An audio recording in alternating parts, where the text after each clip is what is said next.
Hi there, welcome back to the Dylan Rounds case. Welcome if you're currently here in the live premiere.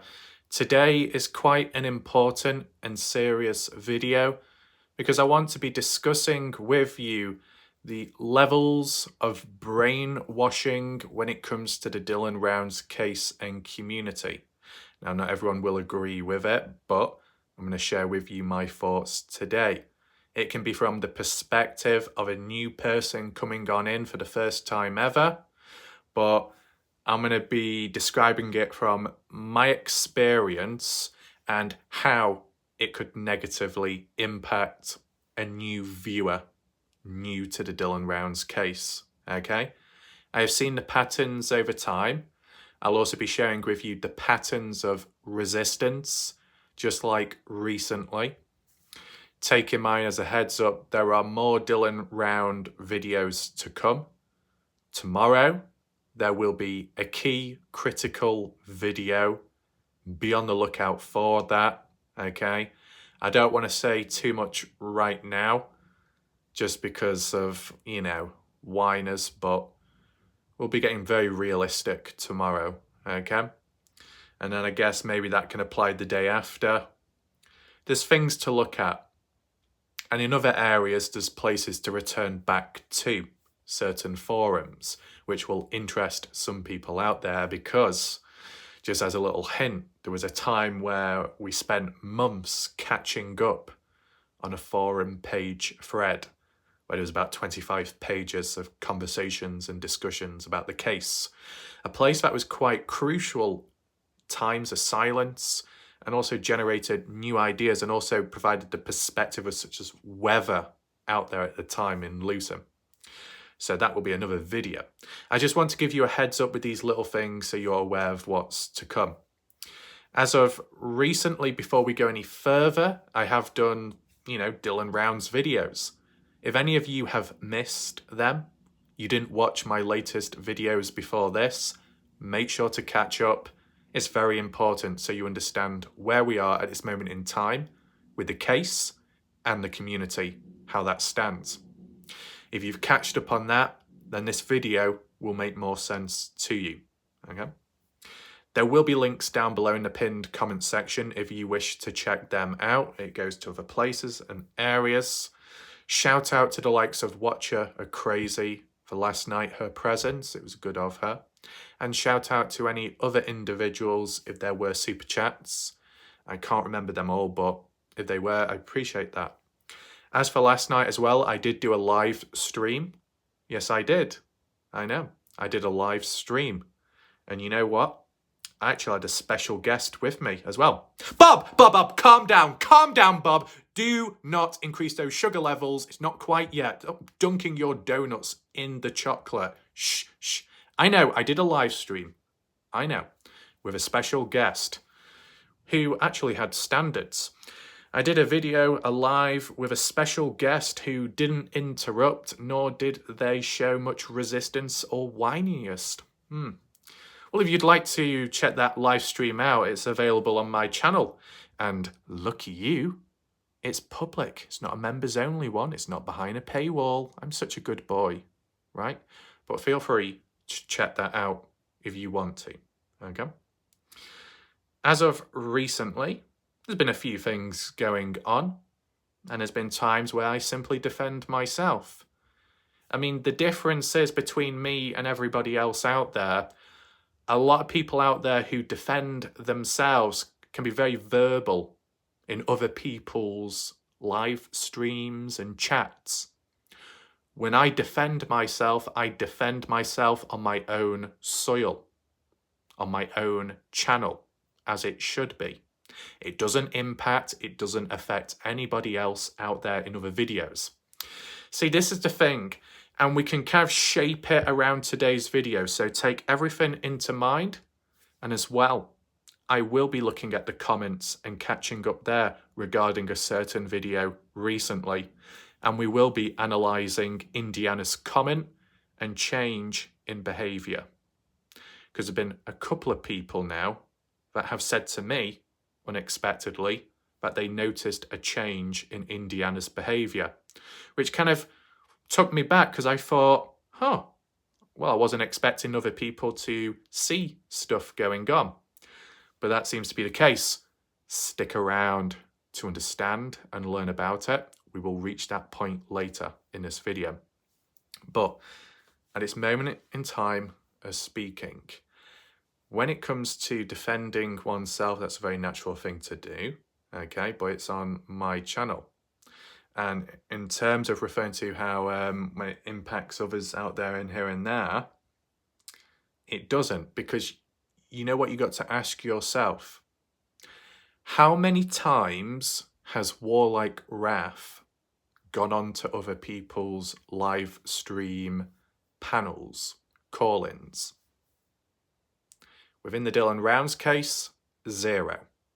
Warlike wrath has never gone on to any other people's live stream panels, nor any interviews out there regarding the Dylan Rounds case only. Okay. So what does that mean? Well, it basically means that warlike wrath has not gone anywhere to cause disruption, but everyone has come here to do that. And when I say everyone, what does everyone mean exactly? Every whinger and whiner. Every human out there that whinges, whines, complains, and for most part of it doesn't contribute to the case. Those type of people. I refer to them as a cancer. You could call it a parasite, but I prefer the word cancer. Whenever I come across cancer, I will treat it as my patient, nothing more, nothing less. Balance. If I'm going to treat that person a certain way, based off how they've reacted and what they may have done to me, I'm going to apply that to every other human down the line, regardless of where they come from. That's what balance is. But along the way, some people get a bit touchy about it. I'm sorry, not. I demonstrate balance. You don't. Simple as. But that aside, okay, as of recently, let's talk about the patterns there within the Dylan Rounds case and community. Basically, what happens is you can have a YouTube channel that may cover the case and talk about it in a certain way. And with time comes conflict, tension, friction, maybe misunderstandings, more so disagreements. Because when you start covering the case, other people interfere. And if you don't give them what they want, e.g., for example, to come onto your channel and to take over because they like the sound of their own voice, if you don't give them what they want, then they turn nasty or they show some kind of resistance. Or in a different area, if you disagree with their points and you don't take it on board, you resist against the brainwashing, then they get whingy and whiny. You become an enemy of them, and now you are a target. That's basically the life cycle of the Dylan Rounds case community, true crime community, okay? Now, take in mind, as of right now and how it has been previously, I am not a true crime channel. I am not a true crimer. I'm an individual currently covering a true crime case, but before that, I was covering missing person cases that weren't true crime. Mysteries, unexplained things, gameplay, ASMR, relaxing sounds, reviews, unboxings, predictions, short videos, football edits, dark ambient sounds, war horns, whistling, abandoned urbex exploration videos, the lot. What you would call me is a hybrid, okay? I do more than one thing, but I've remained dedicated to a particular case for some time now. Why? Because there have been things to cover. There has been material present, so I might as well make use of that. And because along the way, I have come across some good people, and they've shown support along the way, the least I can do is to keep on going for as long as I possibly can, physically, mentally, and as well, what's present as for material. If any of that runs out, then obviously you take a step back, right? I actually did a poll recently, and at least from when I checked earlier on, majority or so were still interested in the Dylan Rounds case, which is positive. Now, maybe the reason why the voting result is the way it is because the ones who aren't interested are no longer around. So they're not going to be voting. But, you know, you just do what you can, right? Because this is the thing. People can walk away over time. And those that do walk away because they've got sick and tired of a channel, quite a few of those people fail to provide a form of criticism or fair critique, you know, of how a person could improve or change or the best direction next, whilst it may just be simply a viewer, and as some people may label a number, they can still give their feedback. So the channel knows the direction or the next trajectory of where to go next. But if people aren't complaining, then clearly nothing is wrong. You see how it works? You can't have it both ways. Exactly. And speaking of other things, you can't have it both ways as well, but we'll get to that maybe a bit later. But with the Dylan Rounds case, the life cycle of it, let's focus more on myself and apply it more so in recent time. Short story is, my credibility has been questioned. Some people out there have suggested I'm not focused on the case. Their points are pretty invalid because they don't have any evidence, though I do to counter their points, as I've already documented in previous videos. It's as simple as that. Now, for all the people out there that listen and look up to somebody that plays the victim card, the ageism card, the race card, the gender card, the sexual orientation card, the mental health bandwagon card for sympathy, it's a form of desperation in a sense. Grasping at straws in order to lower the heat levels, to gain a bit of leniency and favour. Take this into mind, and this can happen at any place, any time, okay? I tell you all of this so you're better informed in the future, whether you're a regular viewer or a new person to the channel. It's all about damage limitation. I have experienced what I've experienced. I can apply it here so it doesn't happen as much to you. So take it into consideration, okay? So with that in mind, with regards to me defending myself, that did put some people's backs up against the wall. It did trigger certain individuals out there, probably people you would expect, such as the individual one is responding to, and some of the slaves, some of the supporters along the way. But surprisingly, there was a couple of individuals that supposedly regularly watch my videos that also got triggered as well. And there is a true level of hypocrisy there, and I will clearly state it later on. So don't go anywhere. But there is pure hypocrisy showing more than ever now. And there are some out there that have shown their true colours. Now, this is the thing. People out there will say, oh, well, never mind. Don't respond back to people that give stupid comments in the first place, etc. But besides defending myself, you know what the other important area is the fact that my responses and my coverage at times, it erupts a response from others out there, people you wouldn't expect to hear from. So naturally, you're seeing people show their true colours. Naturally, you're seeing people make an idiot of themselves. This is all done publicly, as well as documented and witnessed publicly by me and by you. So because you can see it happen naturally, in real time, how people respond to factors and elements, you get a better idea of who these people are, what they're capable of and what's going on in their minds, okay? You might come across a nice person, you might think they're your friend, but then eventually you see a different side.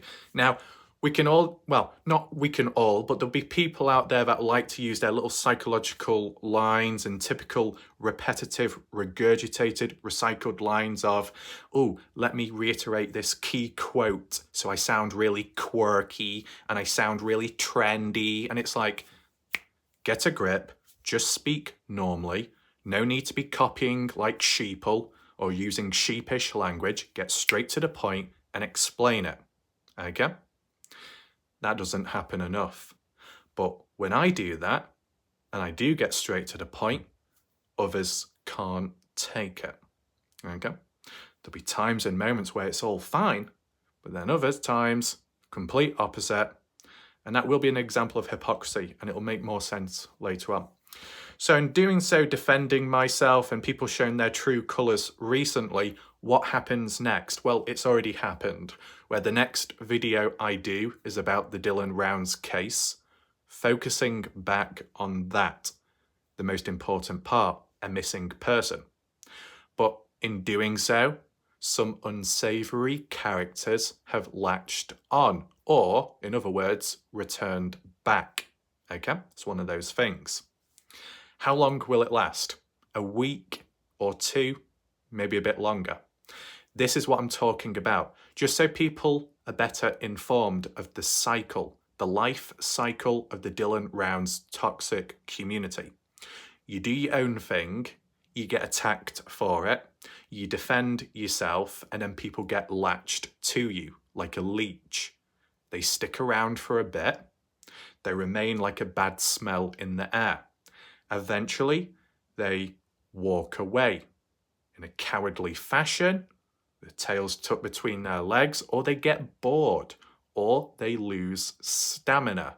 They can only go out for so long.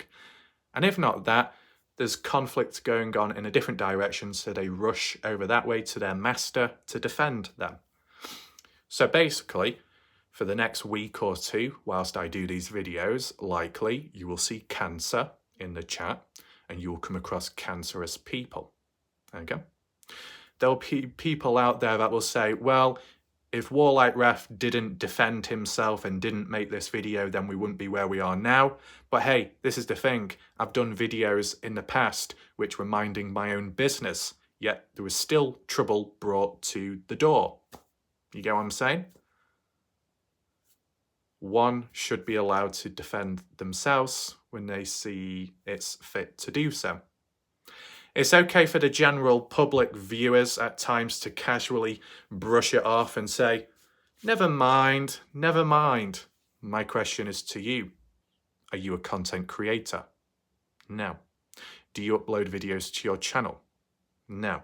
Do you have anything to preserve or anything of value on the channel? Your channel? No. So you wouldn't understand exactly the implications, okay?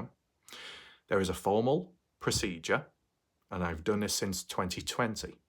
I'm not just suddenly going to change now because of one random individual viewer that says, don't do this.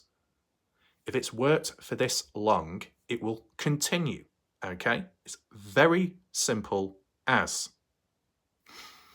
I could run the experiment of doing the opposite, but is it worth risking it all?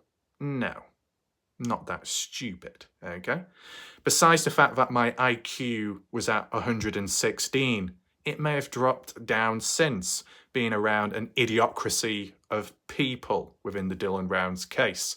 It's just one of those things. Sometimes you've got to merge yourself in with cancer to get an experience, a feel for it, but also to hear it from the other side, okay?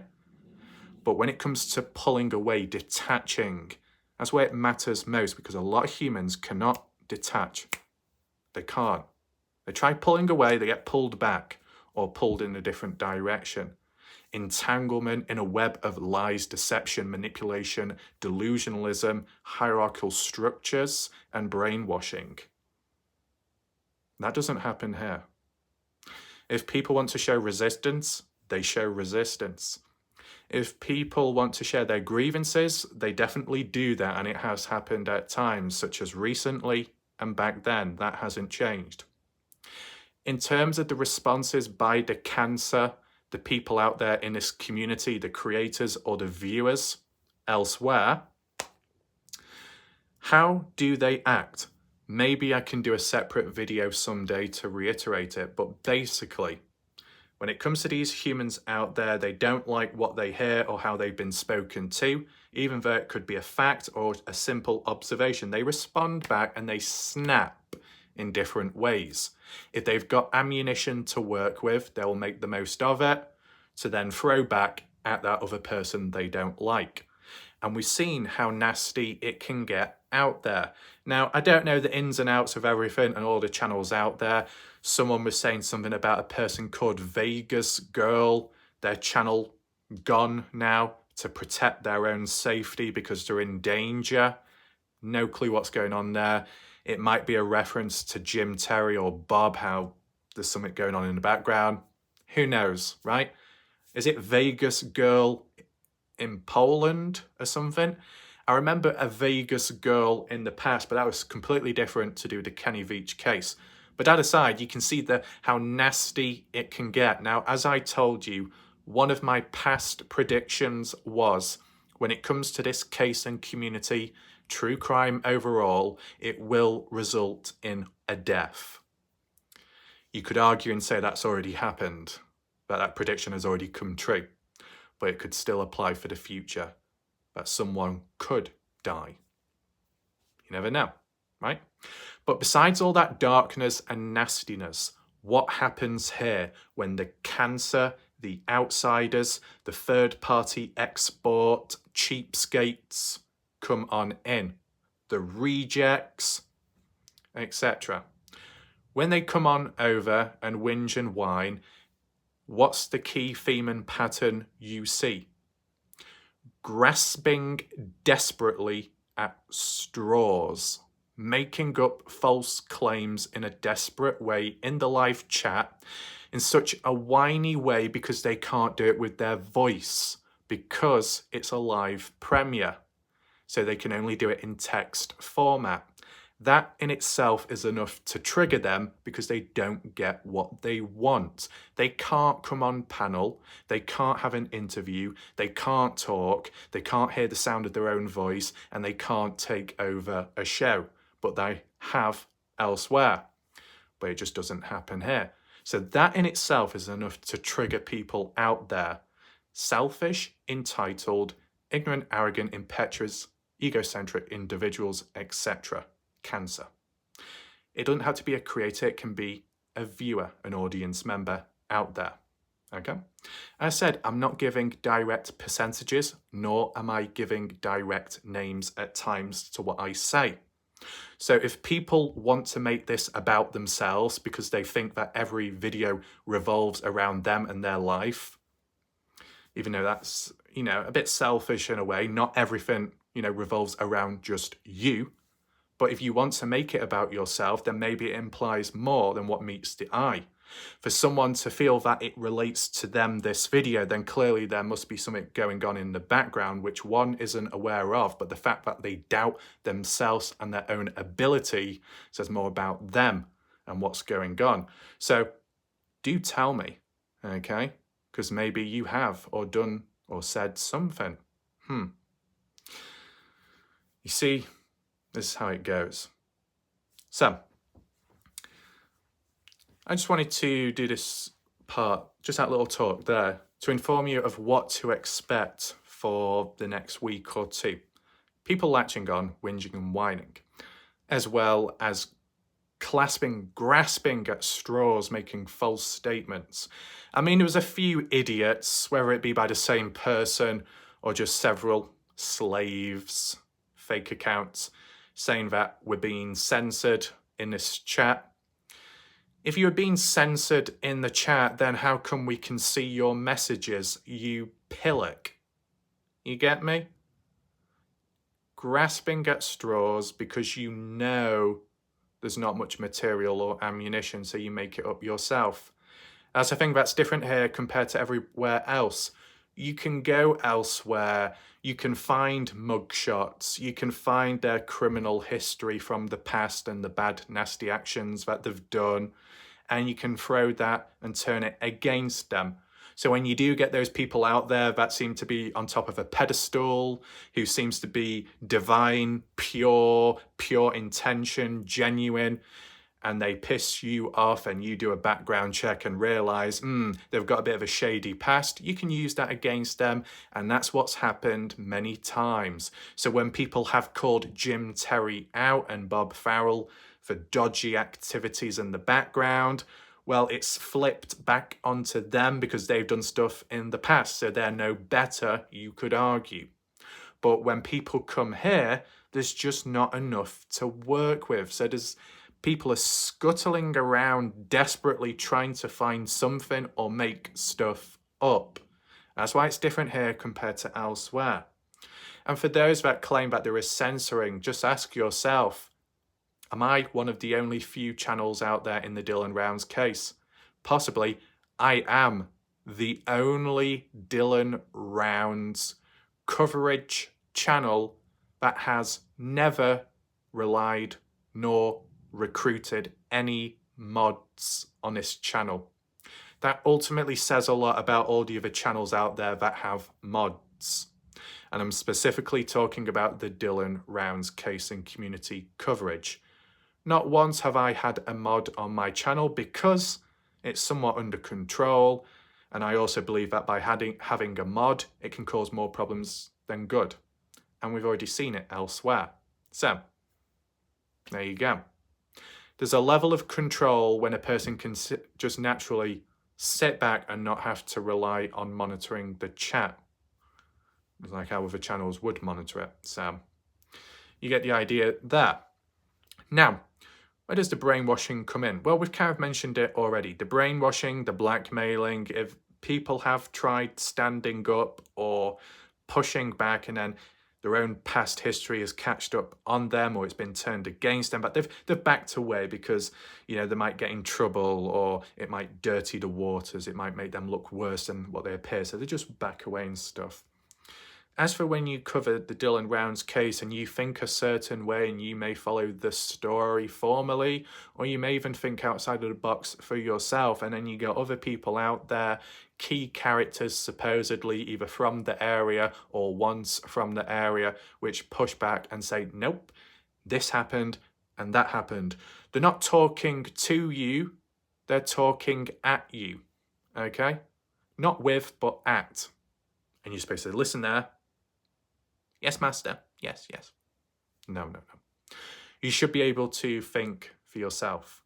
If at the end of the day you clearly specify that in your videos and how you word stuff, it's a theory, you can go against the narrative of the case and you can think outside of the box as long as you use the correct wording. This is my theory. This is my opinion. Not a fact, but an opinion. You could be considered as going against the truth, okay? So if you don't listen to Ty Corbin, or you don't listen to Corey, or you don't listen to Jim Terry, you think for yourself, but you word it clearly and you're not stating it as a fact, then really there is no problem. Does that make sense? But those type of people out there don't see it that way and get whingy and whiny, right? I've extensively covered cases where I and others can think for themselves. And most of the time, it's been welcomed. More so in the Kenny Veach case. As deep and dark as it is, and as dark forces out there, believe me, for sure. There have been attempted assassinations as well. This is how deep we're getting. We're not fucking about, okay? I know at times we can laugh and joke, but right now, not a laughing matter, okay? So, with that in mind, thinking for yourself, outside of the box, it can make you an enemy of everyone. But more so, the key factor is balance. When you maintain balance, you listen to everyone, but you may also question everyone. You become an enemy of everyone, possibly black sheep of the case. That's what I am. If you stick around long enough and you maintain balance long enough, you eventually turn into the villain. And that's just how it is. And people down the line can use their little soft lines of, oh, it's not quite like that. Oh, don't think like that. Are you in that position? No, I didn't think so. So, is there anything else we need to mention before we get into the comments where I can add on? Well, let's return back to that aspect of if you're starting off in this case for the first time ever, first time ever, where do you go, where you look? See, the differences between people like us that have been around kind of around day one, when joining back then, most people got on well with one another. There wasn't as much, if you want to use the line, the word hatred. There wasn't as much resistance. It was somewhat okay. But then, bubbling under, it erupted. But by then, already settled into the case and already underway with learning about it, right? If someone was to join in now, learning about the case, it's probably considerably more difficult and more toxic and harmful now, learning about it, than if you joined from the beginning. If you joined from the beginning, you see how the case has progressed, don't you? And back then it was more public, what was being talked about and the updates provided. Now it's much more quieter. And as well, if you joined now, you got to catch up on a lot of stuff in the back and from the start. And it all comes down to, where do you go to learn about the case? If you're a new viewer, where do you go? Now, naturally, maybe if people were interested in this case, they may come to my channel just because I've made the most videos on the case. So mine may stand out more in terms of quantity. In terms of quality, some people may watch some of my videos at least, maybe more so the ones that stand out more. I do feel at times maybe my more informative ones and more deeper analytical ones might get overlooked, unfortunately, because they're not as fancy or flashy, and the titles and the thumbnails might not seem as explosive or shocking. But, at times things may sound boring but true, right? Keep it relevant to what I'm talking about. Just like how this video is. The title may be vague, but there's many aspects within this discussion, okay? Now, you could take in mind that with the elimination of certain channels out there, or at least somewhat established ones which have gone now with time, channels that have been terminated, what would those examples be? Well, I guess you could apply it to No Thanks, Salty Pancakes original channel, Jim Terry, Mr. X, original channels terminated, and maybe others out there as well. So if you was to come into this case now, maybe with those things eliminated, moved on, there's a bit more space. You're not going to, maybe you don't get caught up in it as much because they're not present. Exactly. Though, even though there might be less channels now and less people covering the case, there might be a greater gravitational pull towards a certain community out there that's still up and running and passionately talking about the case. So I guess that would apply to Bob Farrell's channel. But I'll be truly honest with you, when it comes to the Dylan Rounds case, when I search it up on YouTube and I'm specifically looking for my videos and I adjust the filter as well so it's a bit more specified, most videos that come up are mine, which is a positive. So maybe that would apply to other people as well if they choose the correct filters. Relevant to recent time, my videos will come up naturally because I make the most and I still am. Okay, but here and there, some of Lance Kelly's videos pop up as well because Lance Kelly is still actively making them and is considered, in terms of statistics, more popular. So people will also check those videos out. Now, if people were to check Lance Kelly's videos out, in terms of how detrimental it is to learning about the case, it wouldn't be as negative. Let's just be realistic there, because for most part of it, Lance Kelly is walking about searching. He's not doing long, deep story timelines or analysis. No, he's going out there physically searching. You could argue Lance Kelly may be searching in the wrong area, or he keeps circling back. It's not that helpful. But in terms of somebody learning about the case, they might not learn too much because Lance Kelly isn't here to tell a story time 24/7, right? But maybe people can learn about the area, how it looks visually. And there's no lying or deceptiveness behind that, because what you see through the camera is what Lance Kelly is walking around, exploring, right? Whereas when it comes to more discussion-based about the case, that's where it can all go wrong. When you're learning about the deepness, the material, the key part, in between the buns, if you've got a burger, the meat of it, that'll be the discussion channels, the live streams, the live premieres, if you want to call it that. So that could fall under me, because mine's more discussion-based, text-based analysis, directly talking about the case because of the situation and the environment one is in. Applies to Bob Farrell as well, discussion-based, but on a bit more of an interactive scale. So if a new viewer went to the wrong side, they may be misdirected, right?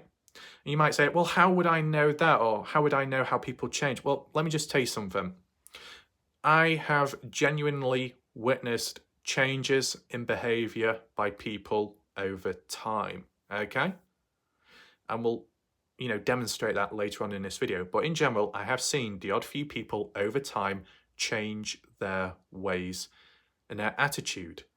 Is it people directly from my channel? Sometimes. And then other times it's people that have just popped on in and then eventually been influenced, such as from Bob's channel, Jim Terry's Presence.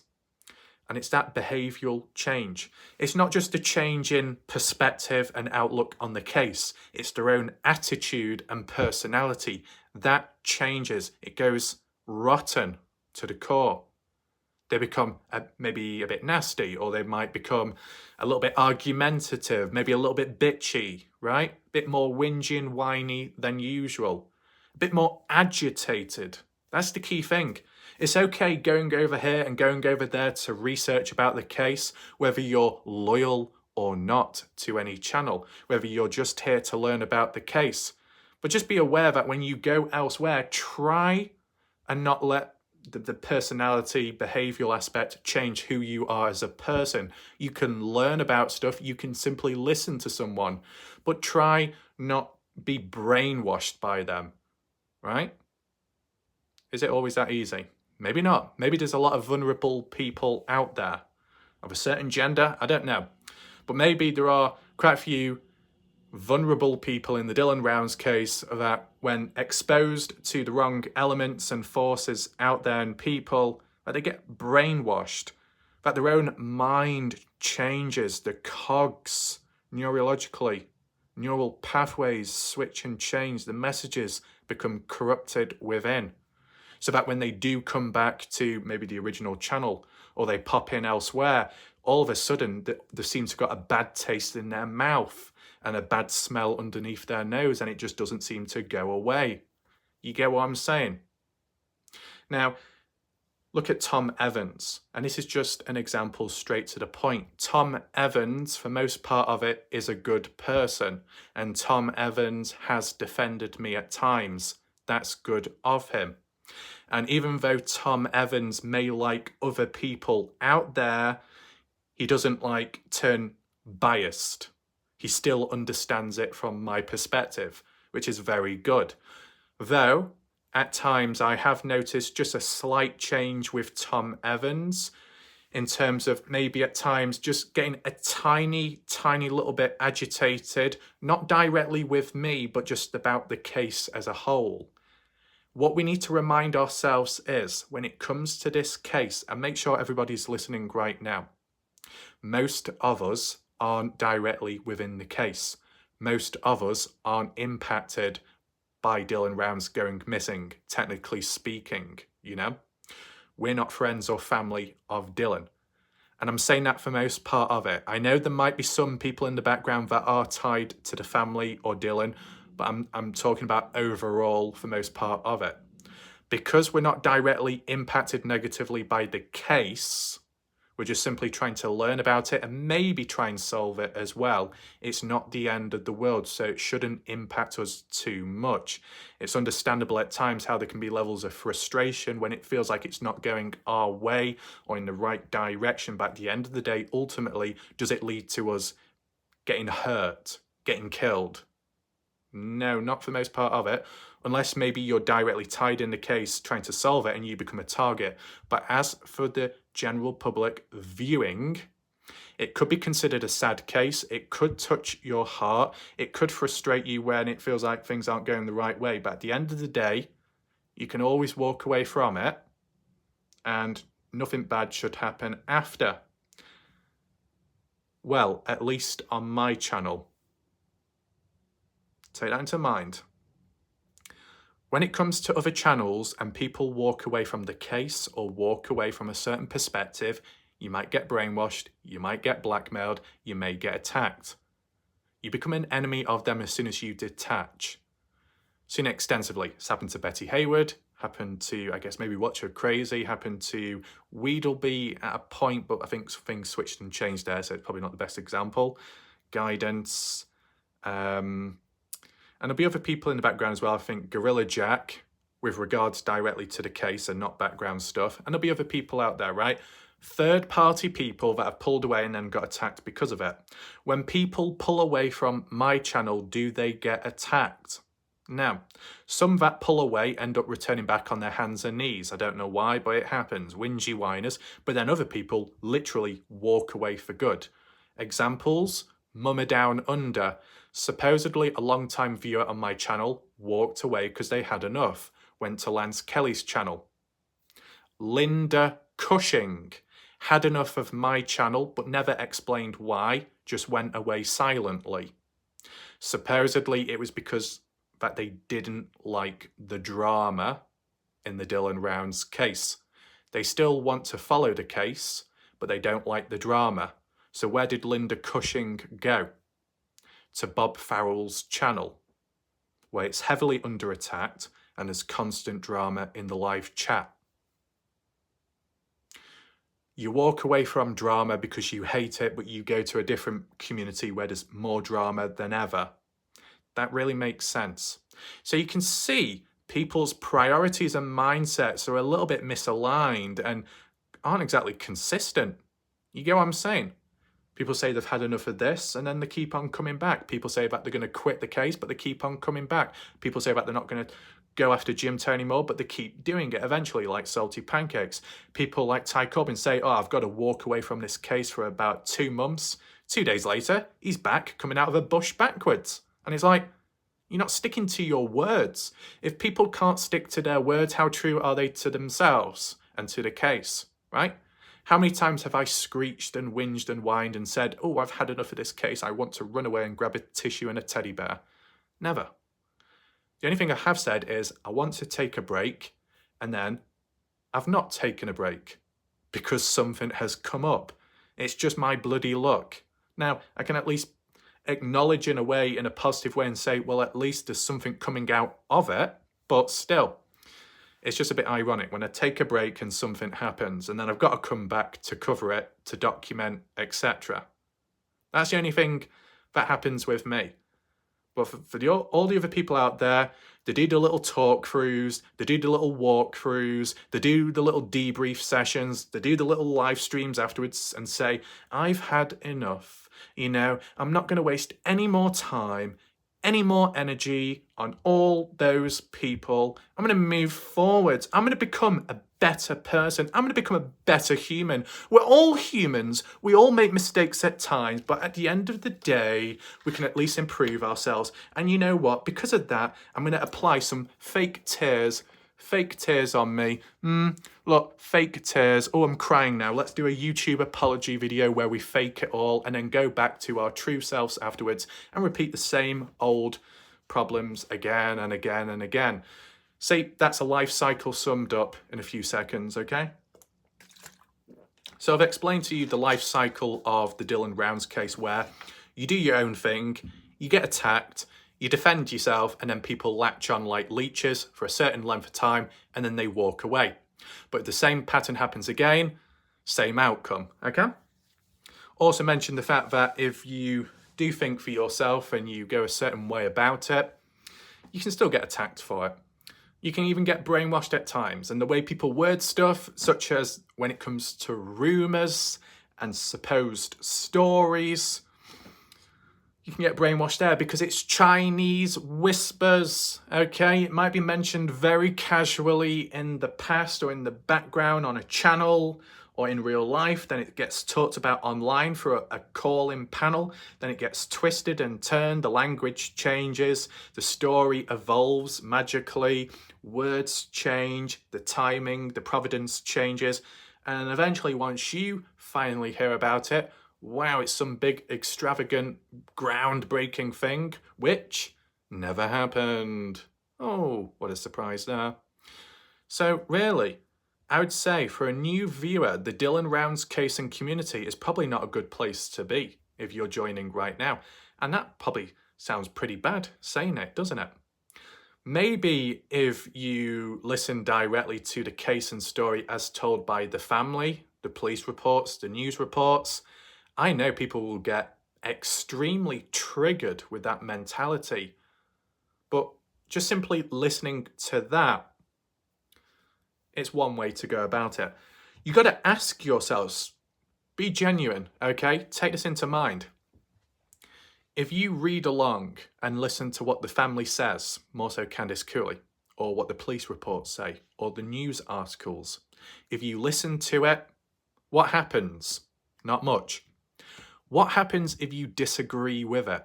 What happens if you think for yourself? Do you get attacked by the family? No. Do you get threatened by the family? No.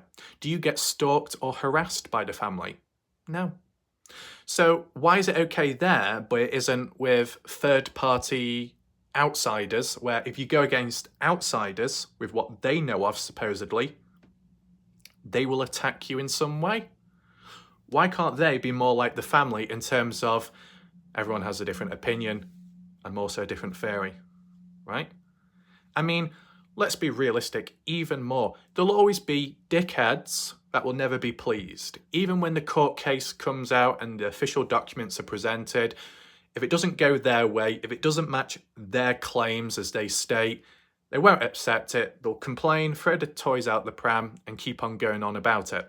But I think for the general majority, once the court cases come out and everything's established there properly and officially, and if most people were proven wrong, I think people may accept it. Because this is what that states officially, and here's the documents, and here's the hard evidence. There you go, bang, done, move on. And if it ever gets to that point, which I think it will, but it'll take time. Oh, everybody, what happens? Let's do a prediction, okay? Besides the ones that can never be pleased. The majority, including the dickheads, including majority of the channels out there who you may consider as cancer, with their thoughts, their theories, well, not exactly thoughts and theories, but their facts and events of exactly what happened, but they've worded it in a certain way. If they're proven wrong, or if all or most are proven wrong once the court things take place, what happens then? Well, let's say there's justice for Dylan Rounds as a conviction and people move on and that's it, the end. Oh, we're all in agreement all of a sudden. Oh, never mind, let's forget about everything that happened in the past, including all of the BS and cancer and parasites, and let's just move forward like nothing ever happened. That's one of the most pathetic mentalities to have, because history will repeat itself elsewhere down the line if these people are still alive till that day, okay? Because some will drop before others. But if most are still around breathing at that point when it does come about and people move on, then what happens? Move on to a different case, a different true crime community, And it all bubbles up once again. See, most of these humans are one-dimensional. First time of them covering a case for the very first time. So yes, as Leanne stated, maybe more passionate than usual, have a bit of a defense barrier. But you know, the funny thing is, when it came to the Kenny Veach case, my first time covering a case, was I as passionate? For most part of it, not in an intense or extreme way. All I did was defend key findings a year or two after covering the case, because the narrative was being manipulated and changed and impacted negatively by big, lazy channels that don't bother doing their research. When it came to the Kenny Veach case, I backed it up with evidence. I backed it up with photos, screenshots, videos, key people reaching out. I didn't just pass the parcel verbally like Chinese whispers. I provided hard evidence in some way or another, more than what most people could ever do. Okay? When it comes to the Dylan Rounds case, I wouldn't say I've been to the same extent as I was with the Kenny Veach case, but that's because there's been a lot of roadblocks and barriers in between. But for the times and moments where some people have reached out, key individuals in the background, they've provided a link to maybe an article or a screenshot from what they've seen or found, real life photos of their visits out there, which provides context as for how it looks now, such as Lucin or Montello. Key stories mentioned, but also stating where it came from. And I'm able to provide screenshots of those conversations too, right? The thing is, other people can do these call-ins, okay? Yes, call-ins, and you can listen in. But do you see those people's faces? No. Can you identify who those people directly are? No. You're just led to believe that they are who they are on the end of the phone. Just like how lots of people like to say, you can't trust people online. You know, it could be someone fake identity, it could be catfishing, it could be all fake, it could be a completely different person, completely different gender. So is it any different here? Not really. But if someone provided a screenshot, if someone provided photos and said, this is me, hi, how are you? This is what we've got here, this is what we've got there, you can have it, you can use it, you can apply it. It's been very malleable here, more flexible here, right? I'm not talking about some kind of secret special forces, spec ops mission, not that intense. And at times, oh, could you keep this quiet for now? Could you just keep my name out of it, but you can still reference that I'm like a local. Do you know what I mean? A bit of negotiation, still acknowledging a bit of providence, but not having to go all in too deep, which then could impact someone's situation. But at the same time, I do like providing a bit of context, because I don't like the idea of, you know, just saying that this person said this person said that without actually mentioning the actual name. Some out there are sick and tired of me constantly quoting Candice Cooley, but at least I can quote people. At least I can remember things, unlike others out there. That's something. Do I remember every single thing? No, that's not possible.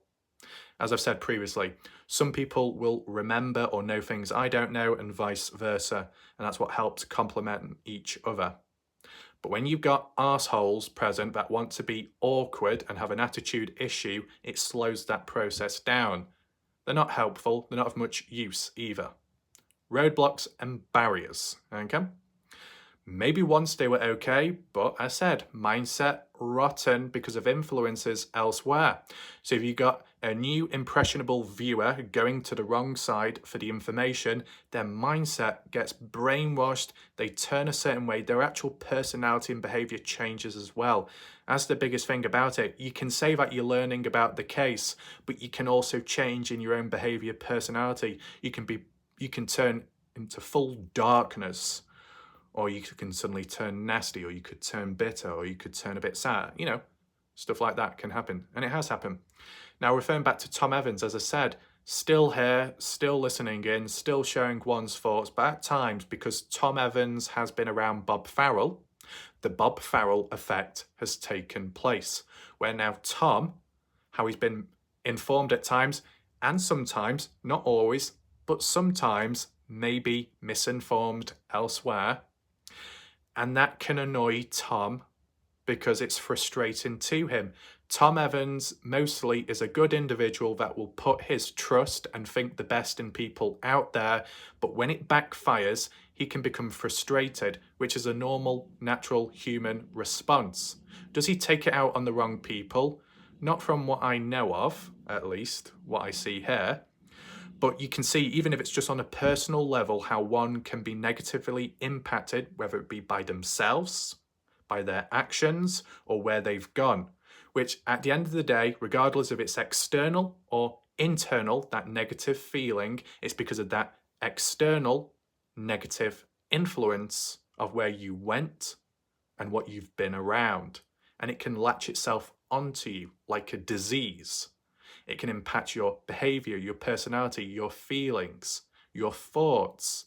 And if not immediately, it can happen down the line when you find out what you were told, what you were convinced and persuaded to think a certain way is now a lie.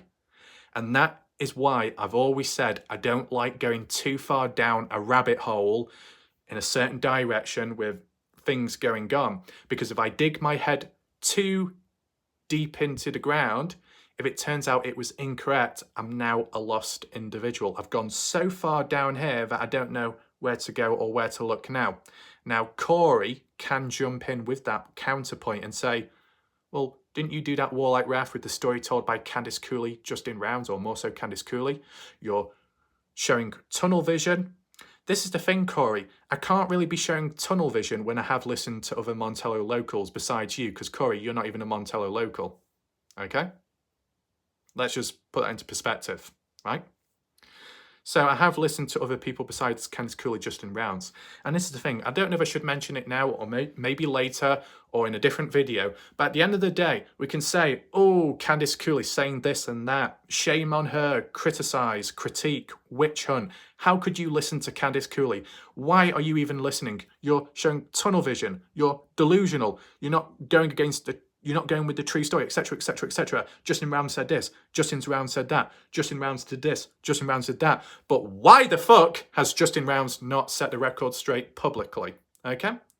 And some responses are, oh, well, he doesn't want to go against Candice Cooley. Oh, he doesn't want to cause public friction. Oh, he doesn't want to do this, doesn't want to do that. Well, simple as. One can't complain about others being misdirected if they themselves are gatekeeping the information and won't publicly talk about it. You can't have it both ways. Get a fucking grip, use reasoning ability, up the IQ score if possible, read a book if necessary, and rethink one's thought patterns. Okay?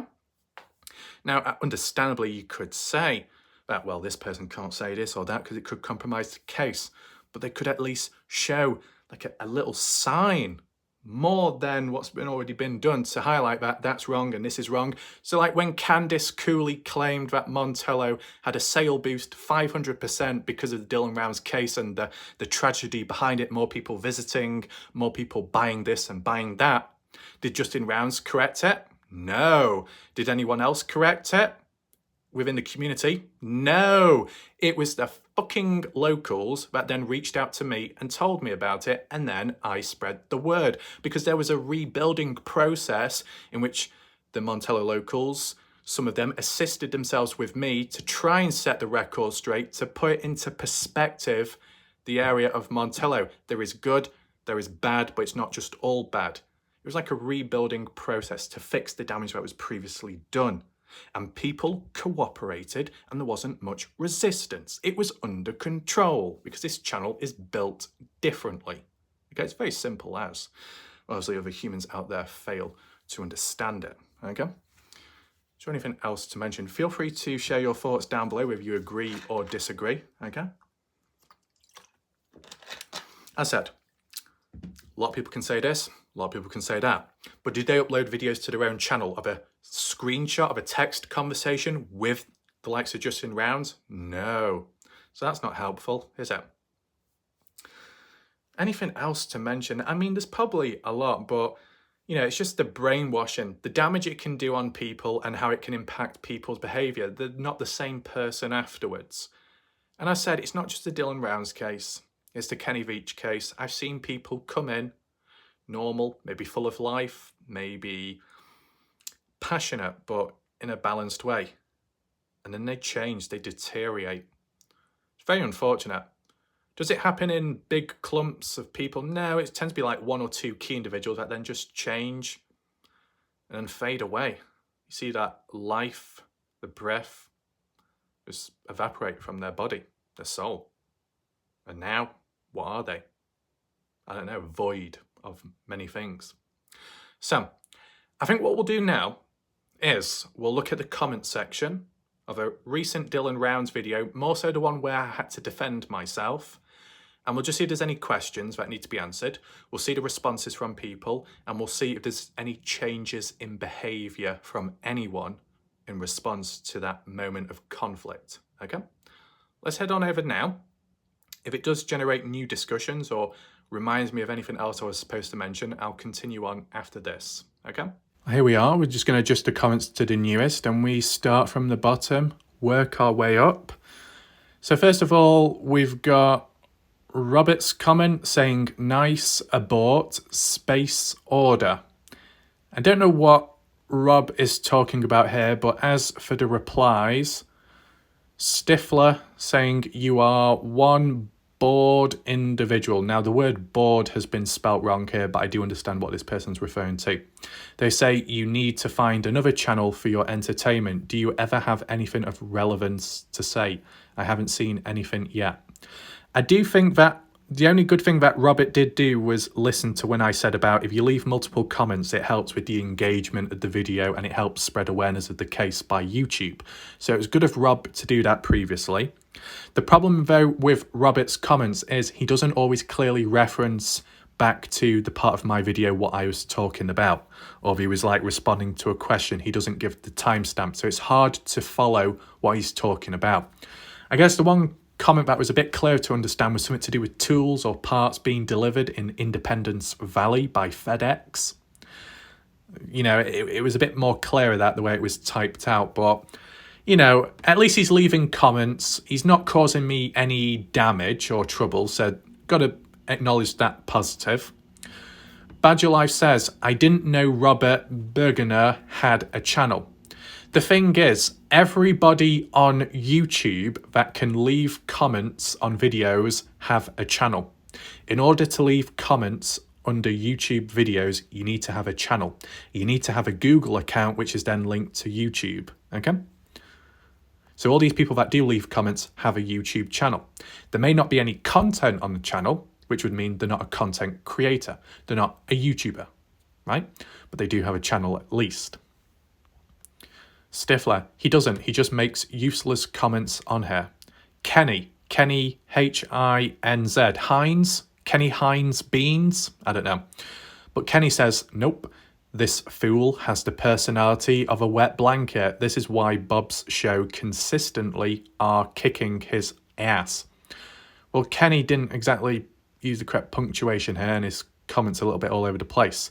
But to be honest, if you've got a personality of a wet blanket, that's actually a good thing. It means you can put out flames. At times of where there is drama, conflict or heat, if you have the impact of a wet blanket where you can put out the flames, you are calming the situation. And that would be considered a positive thing. You could consider a peacemaker within it all, a middleman. So Kenny, you've actually made a bit of a prat of yourself there with your description. But that aside, we got Torn Man Taken saying great show. Appreciate that. Shout out to them. Cleo saying understood video. Thank you for being so productive in keeping Dylan Round's life and case alive. By the way, I'll be switching to ginger ombre or red ginger from black. Can't wait. So does that mean you'll be changing your hair colour? That sounds interesting. Cleo. That comment, good night. Well, good evening, because, you know, it's an old comment this, but it's clever, like evening time, but it might be different timing for you because of the time zone difference. Badger, brilliant show. Appreciate that. Appreciate Badger Life. You know, she can think for herself, which is a key thing. You know, she can agree, she can also disagree, but the key thing is she thinks for herself, right? That's why it's more natural here. We got Caroline Middleton. Shout out to Caroline. She says, I do not agree with Bob Farrell. You, Warlight Ref, certainly are dedicated to Dylan Round's case, and your followers love you for that. I was a Bob Farrell fan, and I guess I am still a little bit. He has lost his way since being taken over from the screamer Jim Terry and his bro Mr. X. If they ever find somewhere else on YouTube to go, I think he would come back, Bob, to how he was normally. Hopefully, but he is far too soft with the likes of Jim Terry, Mr. X, so I guess they will stay, and the bull from there will continue. You carry on. We appreciate you and your calm demeanor. Thank you. So shout out to Caroline, appreciate that. You know, this individual is a very good example of a person that supports the opposition to an extent, but they can also understand where I'm coming from.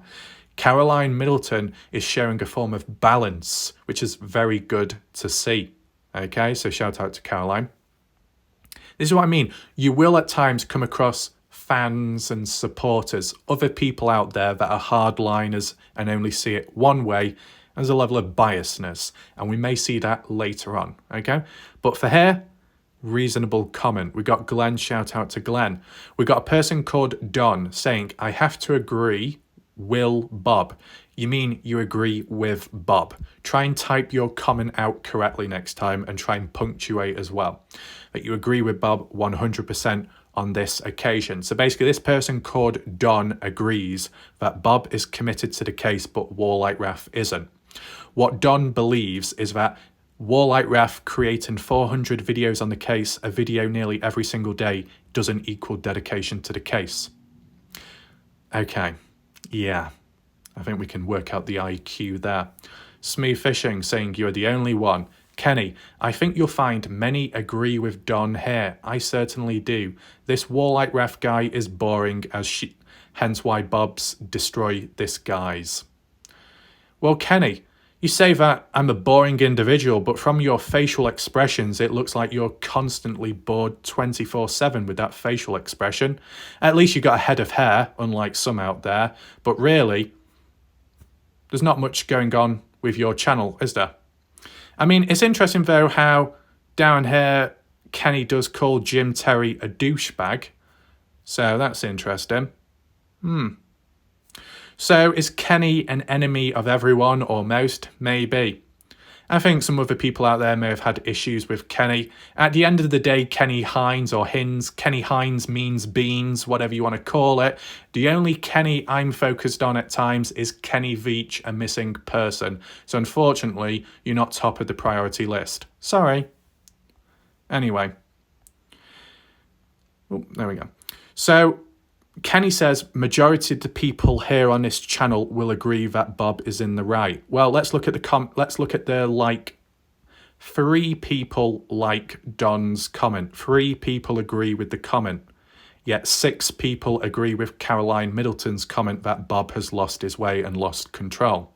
So clearly, based off the ratio, more people agree that Bob is a knob and that he isn't in the right. That's just summarising it, okay? At least here. A person called Hoppy Hopper, the grasshopper, maybe, at 1330 saying, it's complete BS. I like variety. It would be boring if your channel was like everybody else's. Bob is senile. Well, I appreciate that, Hoppy Hopper. Shout out to you, a new viewer on my channel, at least from what I've seen publicly. So this person is basically saying that the style of my coverage, because it's not done as a live stream call-in, but as a live premiere, it's different to the other channels out there, which has its own uniqueness about it. So I appreciate that. That's good of you to say. Who's this person? Pariah River or something. They say, side by side, I like your style, Warlight Ref, better than Bob Farrell. Why you lose your cookies when Bob suggests his style is better than yours makes me wonder why you even give him a second thought. Why defang yourself in an attempt to defend yourself against a wore-out old man? So I do understand that, but there is a formal procedure with how I defend myself regardless of who that individual is out there. I don't exclusively focus on just one person. I treat everybody the same way. If people are going to be cancerous, I'm going to treat each and every single one of them, no matter if they're far away or close, as a patient of mine. And as said, there's no harm in following a formal procedure. There's no need to change something that is working, right? Because it'll just break it all up. But I do understand from your perspective how you could argue that there are better things to be doing in actually covering the case rather than doing this type of stuff. But I have clearly demonstrated that throughout time and history, and it's been documented, recorded, and witnessed, that I can do multiple things at once. There was actually a time where I was actually teaching someone how to speak in Spanish whilst playing Call of Duty Black Ops 3, winning the game in Search and Destroy on a desert map with the turbines, as well as having a computer by the side of me whilst editing and recording a video, whilst also with the phone out in front of the table, whilst also operating an Xbox 360 controller. So I think it's actually under control, okay? That was just one example. But let's just see what's here. Consistency, formal procedure. Pariah saying, hitting a fly with a fly swatter is a normal response. Smashing a fly consistently with a sledgehammer demonstrates a lack of judgment. Perhaps a self-analysis is in order. Well, good thing you say that, Pariah. I have actually done an extensive psychological analysis of myself when it comes to cases and dealing with humans. If you are interested in that, feel free to leave a comment down below of this new video, what I've done right now. Leave a comment and I'll provide to you the link. But in terms of the what you've worded here in a fancy way is basically saying that all Warlight Raph had to do was respond to Bob and say that I disagree with your point, the end. But I went overkill. That's what Warlight Raph did, went overkill. It was a bit unnecessary. But you know what? The reality is I've done this the same way with other people out there. You know why I do this? It's because genuinely I see the damage it can lead to long term, okay? I have predicted many negative things in life and they have come true, such as in the case, okay, in the community. I can see what's ahead. I know what can happen because I've experienced similar things or other stuff in the past, so I have adapted. For you, Pariah, to say maybe you need to stop or not do this would mean that you're advising me not to adapt, not to move forwards, but to be that vulnerable individual. No, I'm not going to do that. As said, formal procedure. I've done it in the past, people didn't complain. I've done it now, people do complain. Oh, you see where we're going here? And I'll get closer to explaining that very shortly, okay? But sometimes you need to squash something before it builds any further. If there is a revolution and it gets out of control and snowballs, they can take over. If you let it be, it will take control. If you see the slightest and smallest of factors, elements building and bubbling away, even if it appears so minuscule towards most humans out there who can't see the long-term lasting negative effects, but then you've got that one that can, and they squash it immediately. It may seem and appears an overreaction from others, but what it is a demonstration of someone that has senses of what can happen down the line. As said, Pariah, at the end of the day, if I did demonstrate, being very casual, you would see what would happen, and it wouldn't end that well. As for me, okay, as for the channel, as for overall credibility, okay, I have standards, I have a procedure, I've done it in the past, it's been successful, I will continue with that. Maybe you are a new viewer, which is understandable. So when you see this, you may visualize it as a bit over the top. Fair enough. But if you look back at how I've dealt with stuff previously and what I have gone through, maybe you will change your mind. That aside, let's move on. Mr. Latin, what was it? Mr. Latin or something, Latino. I'm not even gonna bother doing that. I was gonna do some kind of I don't know what I was gonna do there. Anyway, he says, calm down, Bob. Don't have heart palpitations. Ha ha ha, love it. So basically this guy is just quoting what I said in my video. Now, I don't know who this person is, but I don't think I've come across him before, but I guess at least they enjoyed the video, let's just say that. What does Freddie say? Hi, buddy. I had an issue myself with Bob Farrell. He tried to report me for taking a clip from his channel. Funny thing was, it didn't come from his channel. The owner of that clip said no, so I never showed it. He reported the owner, not me. I never got an email from YouTube. Okay. So, besides Bob Farrell falsely reporting my channel recently for unjustly reasons, even though I do follow TOS, Bob Farrell is taking it out on other people recently.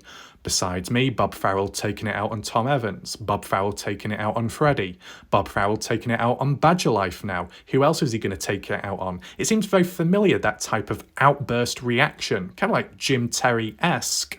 Huh. Well, they are in proximity to one another. Maybe certain personalities and behaviour have rubbed on to one another. Let's move on. Smooth fishing. So let me get this straight. You have to do a live stream to be dedicated to Dylan's case. I think Bob Farrell has lost his mind. I can't believe anyone even watches his channel at all. Well, no matter where it is or who they are, whether it's in a trash yard or the fiery pits of hell or the high heavens, there will always be spectators watching. At the end of the day, these unsavoury characters, regardless of whoever they are and wherever they are, they will always have some form of following, because at the end of the day, humans group together based on relating to one another, maybe in experience, personality and behaviour. And that's why when I do come across certain people over time, I get an idea of where they originate from because of their behaviour, their personality, their attitude. Very simple. Okay. Mr. Latin guy saying subscribe to review was very funny. Okay. Take in mind as a heads up to everyone that Bob Farrell has all of a sudden made his subscriptions private. So you could ask yourself, if there's nothing to be concerned or, worried about, why would you suddenly make your subscriptions private when it's been public all this time? Yeah, we can do a video on that another time. That's why I document stuff. You need to understand that when it came to the Kenny Veach case, at times there was vital, critical information that got deleted. How detrimental to the case, but at times we adapted. At times we screenshotted, we recorded, and we helped each other out, those in the background. So then we are able to refer back to stuff which did get deleted down the line, publicly. Always need a backup option, right? Anyway, we got Victoria saying Bob Farrell rarely gets to even talk on his channel. I actually thought it was Jim Terry's channel, but in the name of Bob Farrell. I listen at times and I usually forget it's his channel. It's for people to go to keep up with Jim Terry news since his own channel is gone. I wouldn't think it has anything to do with Dylan Rounds, except that most of the people on there hate Dylan's family. So shout out to Victoria, a newer viewer on my channel. I appreciate that. But for this new person, this is what I'm talking about. This is how critical it is, at least from my perspective, seeing new people on my channel, which is good and positive. But for new people to say this about the likes of Bob Farrell's channel, that they didn't even know it was Bob's channel, that they didn't even know it was actually about the Dylan Rounds case, that really says a lot about outreach and outsourcing to people out there regarding spreading awareness on the Dylan Rounds case. You spread awareness on the case and yet people don't even recognise if that's what you're tied to. That's not exactly good, is it? It's not promising. The comparison to that, in contrast to me, is that I do videos on the Dylan Rounds case, but I also do other stuff. Yet when I do other stuff, people always think it's about the Dylan Rounds case or the community. Kind of like at times how I was saying how when I do my own videos, people think it revolves all around them and their life and the case and Dylan Rounds case, but not everything is about Dylan. I can do my own videos at times, but people always refer to it back to Dylan. But in a way, you could actually argue and say that's a positive for people to be so glued and fixed on the fact that they think that I only covered the Dylan Rounds case, besides doing other stuff, it shows that people have it ingrained and embedded in their mind that expectation that I am known for Dylan Brown's case. Unlike Bob Farrell's channel, in which people like this say, oh, we don't even know if it is about the Dylan Rounds case. So there are positives to take away from that. Here we go. We've got a good example. Here we go. So Jacqueline Rampley, a person that has been on my channel for a few months now, I think, within the Dylan Rounds case. So they've been around. Okay, let's see what Jacqueline has to say. Jacqueline says, Warlike Wrath, not a very good reaction to Bob Farrell. He's an older man. There's other ways you could have reacted. A couple of sentences would have done. See, the thing is, Jacqueline, I see that key word, older. He's an older man. Why does age come into this? Are you aware, Jacqueline, that there are other people who are just as old as Bob or around the same age that have or may have been attacked by Bob or criticised in the past, or some of his followers have done that? That some of Bob's audience members who maybe of a younger age have ended up calling out and attacking Badger, who may be of a slightly older age, no offence there, and then some other people as well. So we can use the age factor. Oh, certain old age, that means they're vulnerable. That means they get a free pass. They can say anything. They can do anything. No. Let's scrap that BS. A human is a human at the end of the day. If they're going to be misbehaving, they need to be treated accordingly. Okay? Maybe the exception with age is if you came across someone that was underage, well, maybe you've got to react in a certain appropriate way there. But at the end of the day, when it comes to discussions online, talks and responses, you can get old people being very disrespectful and rude to the younger generation in different ways. And you can also get the younger generation being very rude and disrespectful to the older generation. They're all as bad as each other, so the age factor kind of becomes irrelevant, okay? The reason why people put these little acts on, you know, the age card, the race card, the gender card, the mental health card, is because it kind of makes them look vulnerable all of a sudden, right? So then people feel sorry for them. So that's done as a psychological key to flick the switch to make the other person look like the bad guy, right? This is literally like domestic violence, where you may get a male that will physically beat up a female in the household, and then afterwards the male, despite what they've done to the female, ends up crying and saying, oh, I'll never do this again. Oh, I'm so sorry. I'm such a bad person. And then the female, if they've got the Stockholm syndrome, will come on and say, oh, it's okay. It's okay. Don't be sad. I forgive you. And then it happens all over again. We are not in a domestic situation here. This is reality, and there will be a formal procedure. Now, shout out to Jacqueline for all her other comments in recent time. Jacqueline has been very focused in the Dylan Rounds case, and that's good of her. And I think she also participated in the live stream recently. So hopefully, Jacqueline, you can understand what I've just said. Hopefully.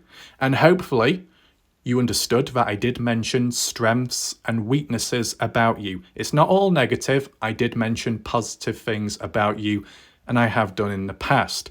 But at the end of the day, if Bob acts like a knob, well, it's going to be treated accordingly. I'm not going to sit back and let my name be dragged through the mud or for me to be discredited, because it can negatively harm one's channel down the line, okay? There's times where in real life people will be falsely accused of being a paedophile or falsely accused of rape. What does that do to such as a male in real life? It can destroy their life. It can destroy their relations with people. It can destroy their work-life balance to the point where everybody has turned on that one individual for a false claim. And what does that male do? Ends up committing suicide. Do you agree with that? Do you think that's normal? It's pretty messed up. And now, Jacqueline, you could say, well, how the hell does this link to this situation with Bob? Well, take in mind that Bob sits back freely and allows people in his chat to say such things and to slander people's names out there, just like salty pancakes. So for the people to say this and that, they're bad and evil in a way and messed up, but the ones that allow it to happen are just as bad too, right? I'd say there's certain boundaries, right? There can be insults, there can be certain disrespectful remarks, but when it comes to serious slander and defamation of character, that can be very detrimental to the life of a human out there, and it can end very badly. I do take things very serious at times such as that. There is no pissing about there, okay? So hopefully, Jacqueline, you understand the long-term effects of how things can go about. Now, my question to you, Jacqueline, would be, if I reacted the same way to Bob, but Bob ended up being 30 years of age, would there be as much resistance or not? Just a general question, okay? But moving on, we got Christy here saying, I have never followed nor seen a video of Bob's, but why did they talk about you in that video, Warlike Ref? Who started talking about you? If I listen to Bob's sentence, it seems like somebody else started the conversation about you first. Well, with regards to that video, it seemed as if out of the blue, Bob Farrell mentioned my name. And then after it, that was it. Not even Jim Terry chipped in at that time. I mean, there'd probably be other times where I've had my name mentioned. I know there's been times in the past where Tom Evans has slightly hinted that I've been, insulted very badly in those videos or further afar by Jim Terry, Mr. X, Bob Farrell, or all of them at the same time, that I've been brutally criticised. Who knows what that is, because I don't stick around, nor do I always check, right? So there could be a lot more bad things said about me, but I'm not there to witness it, right? But the times where I might come across something, I will just defend myself, right? So, yeah, it's just one of those things. But understandably, Christy, there are times, though, maybe other times, where someone has come into the chat, a viewer, a whiner that's mentioned my name, and then Bob has seen it, read it out, and then the discussions have started. But on that last occasion, it was just out of the blue that time round, okay? Badger Life saying, Indiana 59. Warlike Raf doesn't have to respect an old man who lies constantly and is a paid, degenerate person. Bob has created his own life legacy, and so have you, unfortunately. So Badger Life is responding to Indiana here. We got Bella V. Shout out to Bella V. Never really caused me any issues. I mean, the only time Bella V caused a bit of drama, but in a light-hearted, fun way, is when she stole my blanket, my robe. Oh, I'm sorry. Are people going to say copyright and say that Warlike Raf has copied the robe, the blanket talk? Well, bitch, look back at my videos. I was the first catalyst to talk about the bloody red royal robe. I was the one. Oh, yeah, there are dates as well. I was the original. Simple as. Non-negotiable. But yeah, shout out to Bella V. And finally, we've got Indiana. So this is the key critical example, besides Jacqueline Rampley, of an individual that is standing up for Bob Farrell all of a sudden. So let's just see what Indiana has to say.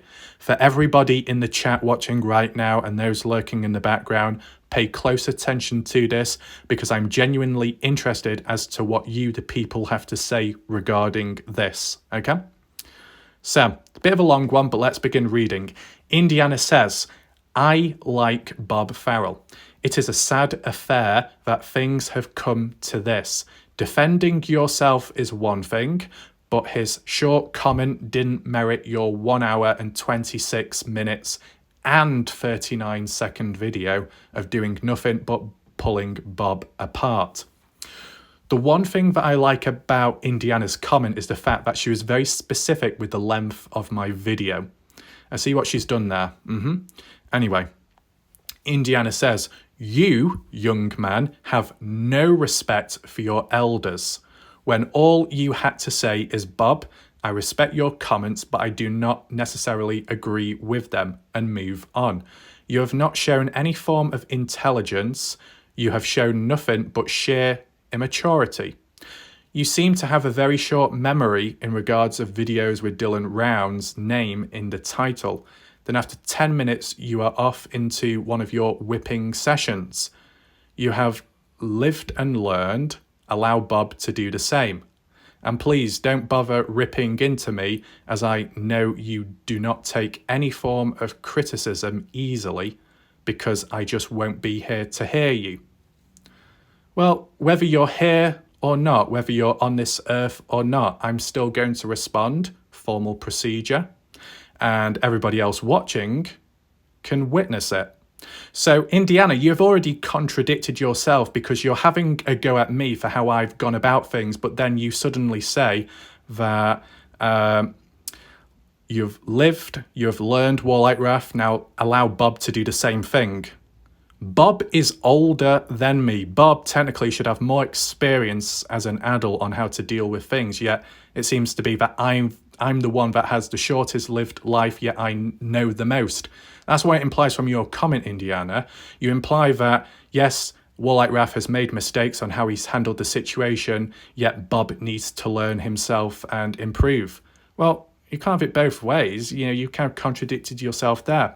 Now, the key thing is, Indiana, you have a go at me about how 1 minute I'm talking about Dylan Rounds, then suddenly I'm talking about whipping. But Indiana, if you actually bothered watching my videos, and I thought you did, I clearly explained that one point, or at the start of the video, I'm talking about what's relevant and important, and then I transition on over to other stuff, like how I've always done so in the past. The thing is, Indiana, you weren't complaining in the past where you were joking about me whipping you, were you? So what's changed all of a sudden? What's got your back up all of a sudden? You know, change in behaviour, okay? The fact that Indiana generalizes that Warlight Wrath has zero respect for every single older person out there seems like a preposterous claim and slanderous misinformation. Indiana, you've made a bit of an idiot of yourself here, because besides Bob Farrell, there are quite a few people of an older age, including yourself, Indiana, who, in which I've responded to, have been done in a formal way and respectful at times. And other times it's been light-hearted, as you should know, because you would have followed the formula on this channel. And yet you're completely going against all of that now because there is a certain agenda going on with you, Indiana. I think we need to look at this a little bit closer right now, face to face. So as said, it appears that Indiana 59 has suddenly changed in behaviour, right? All of a sudden, she's been triggered by this. She believes that I took things the wrong way when it came to Bob's comments. Although what Bob said was like a few seconds long, but it didn't warrant such a long video by me. But you need to take into consideration, Indiana, it's not just that moment. It's things in the past as well. And I've let stuff slide in between. I've been quite lenient over time. But it always gets to that point where one has simply had enough and things need to be addressed. It's as simple as that, Indiana. See, besides the fact that you don't like the idea of Warlight Wrath in a light-hearted way whipping Bob Farrell, you weren't complaining in the past, were you, when I was whipping salty pancakes? You thought that was quite, amusing. You thought it was quite funny when I was whipping maybe Dale, or when Bella V was getting whipped. You thought that was very funny. You were even joking about greasing a table leg or something and inserting it somewhere. With that age factor yourself, and yet you're talking in that way? Much class? Maybe not. But it was light-hearted, it was understandable at the time. So what's changed from then, where you thought it was funny, to now, when it's the same procedure? A biased agenda you have, Indiana. Because let's just highlight one other thing. In terms of how I treated Bob and how I responded back to him, that's exactly the same thing what I did to Salty Pancakes in the past, where I documented his meltdown and how he responded to me and his false, slanderous defamation claims towards me, and I defended myself. Someone's calling me a trafficker, I'm going to defend myself. Back in the Kenny Veach days where people accused me and slandered my name to affect the credibility of me in the Kenny Veach case, I defended myself. Because if I didn't, future people would listen to the bullshit and then not trust me. That's damaging, okay? So I've treated Salty Pancakes the way I did, the same way I treated Ty Corbin, the same way I treated Jim Terry Mr. X, and the same way I've treated Bob Farrell.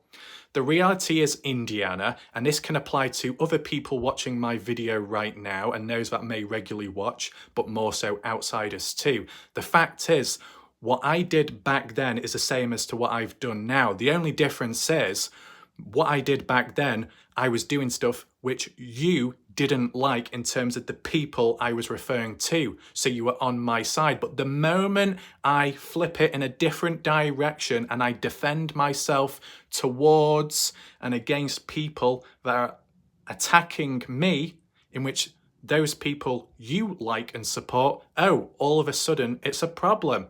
So you are fine with me treating people a certain way to defend myself with those out there who you don't like, but the moment I do the same thing towards a different person which you do like, you get all defensive all of a sudden. That is very two-faced, that is very hypocritical, and there is an extreme biased agenda. This is what I was saying. You can separate one from all when it comes to balance. As I said, I have questioned most people out there. I have questioned Candice Cooley. Oh, not many people complained towards me, did they? But the moment I questioned Justin Rounds, some people out there, how could you? How could you? And it's like, because I'm demonstrating balance. I'm not one-sided. I'm not one-dimensional. I'm not going after one person. I'm treating almost everyone the same exact way. Okay? Simple as. But Indiana, you're not quite understanding that. And it's extremely disappointing. To be honest, my disappointment is beyond immeasurable at this moment in time, okay? The fact that you can't understand it or grasp it, considering after a year of studying and learning about this case, and you have failed to grasp the idea. And evidently, it doesn't just apply to you, it applies to other people out there, okay? And as well, if there's any humans that want to do some kind of behavioural analysis of my response here, this is just simply how I am. You look back at past videos, it's all documented.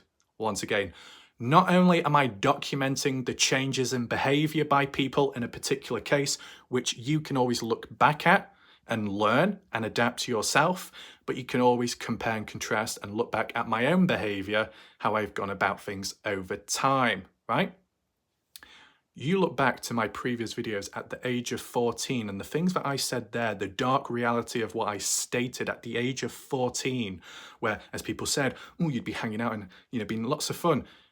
Yeah, I said some of the most darkest stuff at the age of 14, which was the reality of life. I'm not fucking about. I'm not messing about. What I've said back then, I've applied ever since. And with the humans I've come across over time, I've applied that as well. Adaptation. Okay? If you're able to, and there's certain factors which allow you to, adaptation is necessary. The forgive, forget mentality is what floors people. An endless, repetitive cycle like a Stockholm Syndrome situation. We are not going to allow that here. When it's under control, it's under control. And when there's a formal procedure to follow, there will be a formal procedure to follow. Now, there were some additional points by Indiana where she was talking about, I have zero loyalty to anyone. I've got no loyalty towards anybody. So you have a go at me for being bad, having a bad attitude towards the elderly. So what, are you assuming that Warlight Raff goes around beating up old grannies and having a drive-by shootout? Wow, never thought about that. But that aside, you call me out on this, call me out on that, generalise on this and that, and yet you yourself have personally stated that you have no loyalty to anyone. So what, you don't trust anyone? How are they supposed to trust you? You've shown your true colours now. Was it a matter of time? I have seen your behaviour in the past and the things you have said. Arguably at times there's been some questionable stuff you've come out with. I mean, this is the thing, Indiana, and once again, it's beyond pathetic how hypocritical you are. You have a go at me for my maturity, yet I'm much younger than you are, and yet you endlessly at times, more so recently, have been joking about so much to the point where you said yourself in the chat or comment section that you've been joking around a bit too much recently. This is a missing person case. You have a go at me for how I behave. Look at yourself. Pathetic. Hypocrite. It really is pathetic. Okay? But as said, it can apply to other humans out there. What we saw, though, was a natural transformation process of Indiana showing her true colours. I have documented this type of stuff endlessly in the past, and whilst it could be considered disappointing at times, ultimately at the end of the day, is it much of a surprise? Because someone always changes at a point in time. One of those things, right? So Indiana has outright shown herself in a hypocritical, biased way, which is extremely detrimental to a case and learning and trusting one another. Really not good. Really, really poor behavior and attitude there, Indiana. Okay? Was there anything else to highlight? Well, I've seen Indiana in the past commenting on Bob's channel, commenting, leaving comments and responses to Jim Terry, having fun, laughing about. And whilst people can do that and people can do whatever they want, that is understandable. You get the idea of where levels of maturity actually comes from, though, if we're going along that lines and that measure. But I will tell you one thing, honestly and genuinely, what was most interesting to me is the fact that people came to me in recent time and left comments on YouTube saying that I noticed Indiana was a certain way, but I didn't say anything. And other people saying that I've noticed a change in her. Normally, it's only me that sees it at a point in time, and then I document it to the general public. But the fact that other people here and there have picked up on it over time, that's what's very interesting. And the reason why it's very interesting, it shows that I'm not alone in terms of mindset, picking up on stuff. If other people out there can pick up on things like this before it fully develops, that's good. It can prevent things in the future, but it can also prepare people for the worst outcome, regardless of the situation. Very interesting, but also a positive to take from this negative event, okay? So Indiana basically said in general that she's just fishing about for information on the Dylan Rounds case because she's interested in the case. So she doesn't really care about the people, she's just there to listen and joke about at the same time with zero loyalty. I think the problem is with Indiana, she's going to have a hard time because with me constantly making videos on the Dylan Rounds case and being one of the most consistent persons on the cases, she'll have no choice but to listen and watch, because if she's fishing about for information and talk on the case, and I'm more so the main one constantly doing it, what else does she do in the spare time? Maybe follow a different case, maybe. That would remain true to oneself at least, which would be a positive. But this is what I mean. Maybe that will explain why people do come back to my channel anonymously or publicly, because they still want to learn about the case and have got no choice but to come back because I'm covering it. It's just one way of looking at it, right? I mean, if other people want to step up and do their own videos, you're welcome to. You can cover the case if you want to. If you've got a different perspective, you don't agree with my coverage, so you want to be a better person yourself and make videos yourself on the case, be the true truth seeker, as people like to call themselves, then feel free to do so. There's nothing holding you back. Unfortunately, that doesn't seem to happen.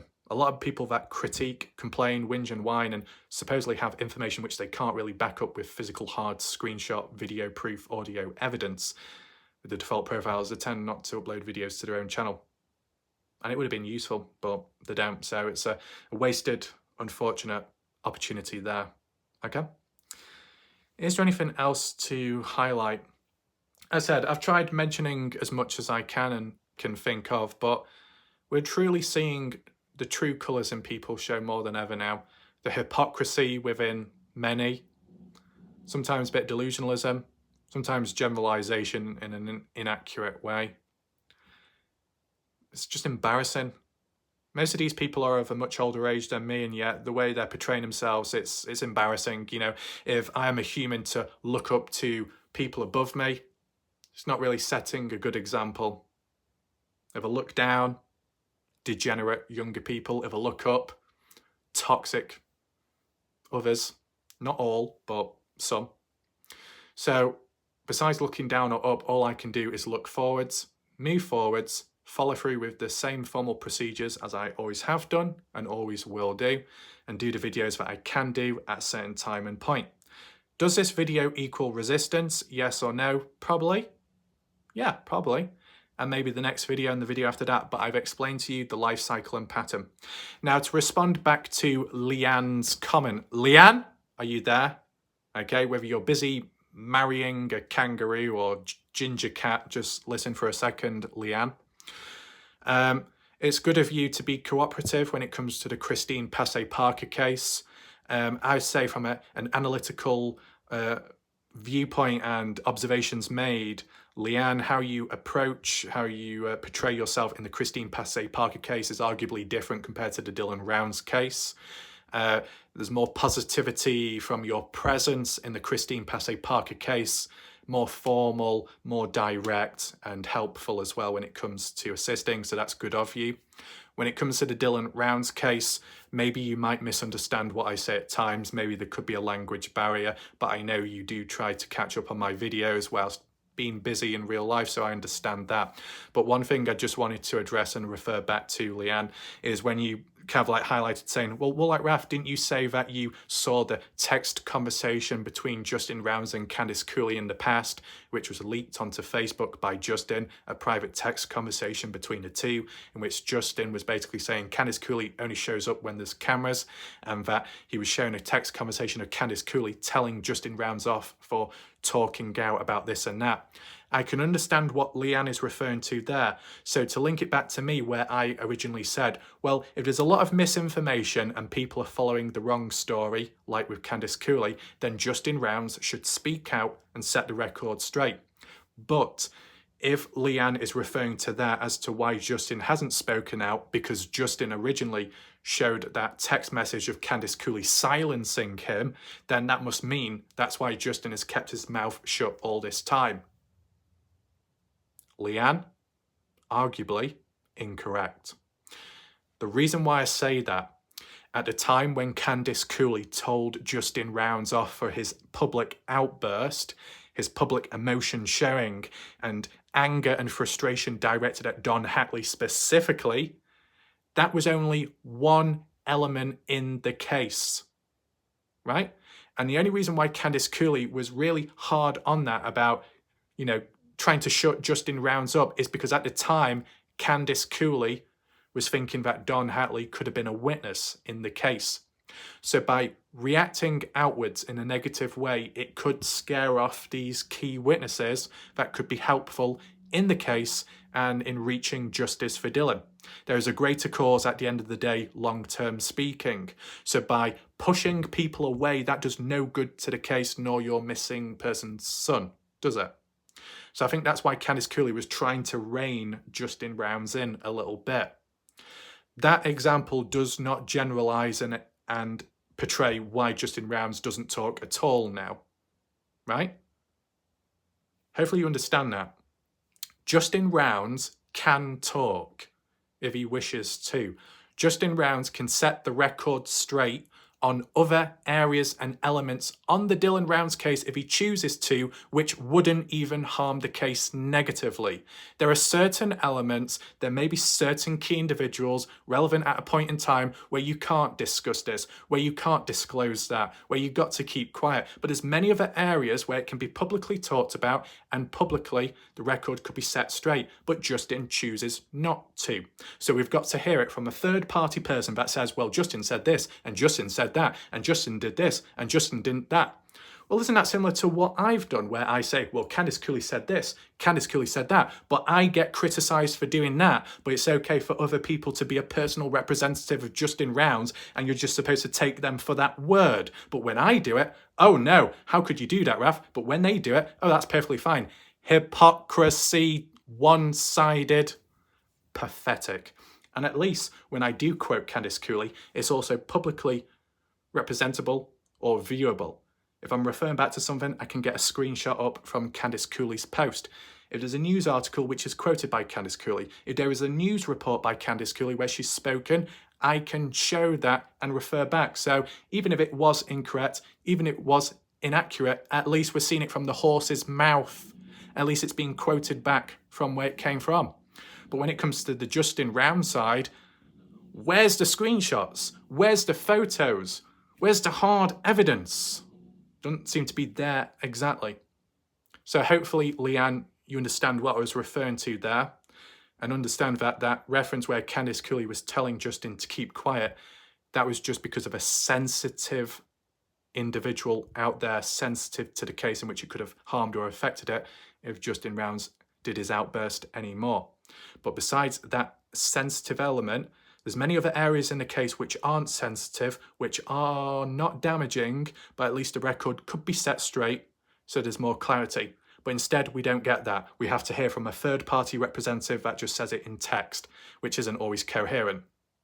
Not exactly good enough, is it?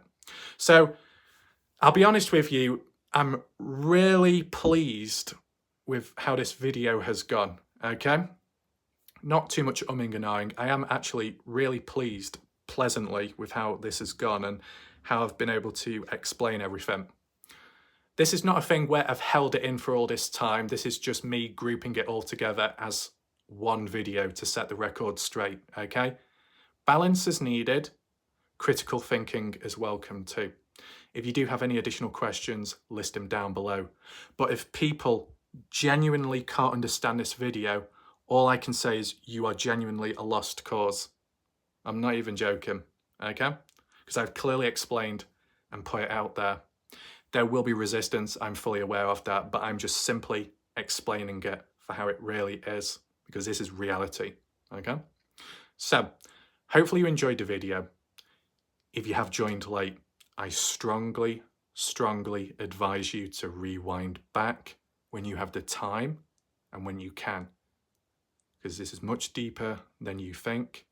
There are many observations that have been made which are critical and vital and key, okay? So, we'll leave the video there for now. Hope you enjoyed it.